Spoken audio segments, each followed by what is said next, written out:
kale bukyanga obanga bamindi munnange abasinga muvumirira nnyo abantu abava mu bitundu ebyenjawulo naye nga amawulire genguleetedde leero munnange mawulire ga nnaku about ebigenda mu maaso mu bulamu bwa Kyaliwa nga amanyiddwa nga Diana Nabatanzi era ng'ebintu byewenjogerera byongedde okubeera ebibino byongedde okubeera ng'ate bikaabya. Omukulu amanyiddwa nga Lwasa oluvannyuma lw'okutegeera muno Diana Nabatanzi takyalina kyamugamba era yamuvinga on era wetwogerera alivinga obulamu bwe nga ye nga Diana Nabatanzi era nga anyumirwa nnyo era ng'agenda mu maaso n'okulaba muno yeekolerawo ate ekitwala obulamu bwe maaso. Lwasa yavuddeyo mu bufaananyi obw'enjawulo n'atiisatiisa okufulumya ebifaananyi bya Diana Nabatanzi bye twandiyise nudes era nga wenjogerera emibiri kyayita ku mikutu egy'enjawulo egya social media platforms. Abasinga ku mmwe mulinza okuba mwabirabyeko, abasinga muleka akwate munnabirabyako naye nga kyannaku nnyo okuba nga ogusajja oba ekisajjasajja oba ofwefuula ekisasalala n'otawa abakyala kitiibwa. Omanyi mu kusooka nali mpagira Lwasa Samu yangamba bambi musajja wattu baamulyako akasente ke ensonga ezifaanaganako bwe so but ekituuka ku eno level okutandika okutiisatiisa omukyala yenna kubanga vayo n'otaka video akasooka nga muli naye nga naye tayagala kubeera mu self which ye ng'omuntu asooka ne private life ye nga tayagala giteeka mu social media. Oyinza okuba gwe ekyakuleeta okwana Diana Nabatanzi kiyinza okuba oba oli awo kyali kyakuba nga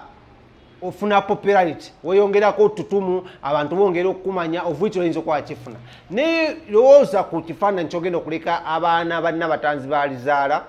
ebigambo bino ne banaabisanga ku social media ebifaananyi bino ne balibisanga ku social media bigenda kubeera bitya so simanyi oba yabitadde naye njagala ovumirirwa ekikola Lwasa kyayigezaako tiisatiisa. Amawulire genina mbu Lwasa atiisatiisa okutta akatambi ka Diana Nabatanzi nga bali bonna mbu nno baagenda mu kifo ekimu ekyekusike naye muno Diana Nabatanzi yakimanya mu kifo kino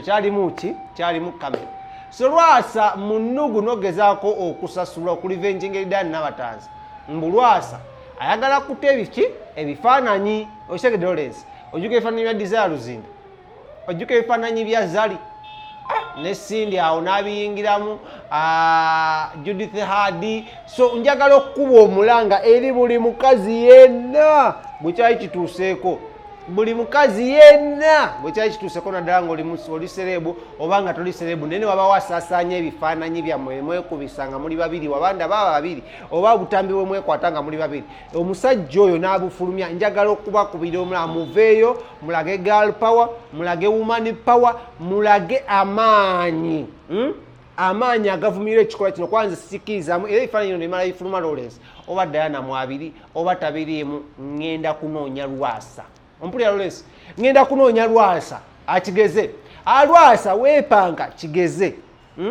sinakakasa oba bifulumizibwa tonnabifulumya wabula nze byenda ku social media nebyagangudde matu gagamba mbu Lwasa atandise okutiisatiisa mu inbox ya Diana amutiisatiisa ngenda kuta obufaananyi ojjukira nga tuli wano ojjuka ekifo kiwe kiti mwalimu kamera biki geza obite olaba muno tuli be Masaka kairwa kwa kayinze kale banzala Lubeero naye nga nakulya Masaka olaba muno Lwasa olwe Masaka ngenda kunoonya my friend ngenda era campaign eno njigudde olunaku lwaliro bannange tetusobola kukkiriza Lwasa kutta bifaananyi Lwasa lekera okutiisatiisa omukazi ebya Diana Nabatanzi n'ebibyo mubireke bibeereyo mu nkukutu temubireeta mu public. Twabategeera dda mwayogera wamugulira edduuka n'omugulira edduuka edda amaduuka 3 ku Goodwill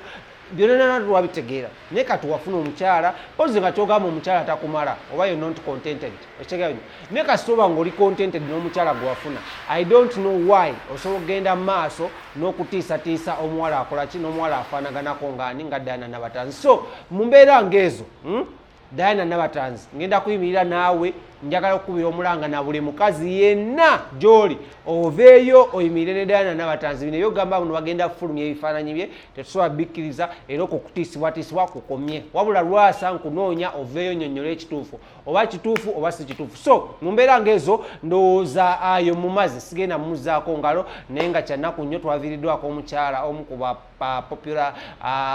abantu abadde ab'amaanyi mu ggwanga muno omukyala wa Uganda Funeral Services yatuvuddeko kyannaku nnyo kitalo ddala era nga twagala okugamba inna lillahi wa inna ilaihi raaji'uun naye nga njagala obagamba Diana Nabatanzi tuyimiridde wamu naawe ebyokutiisatiisa bye nawuliddeko sobola kubikkiriza genda mu maaso era Lwasa sobola mukkiriza kubaako kyakola mu mbeera nga zino.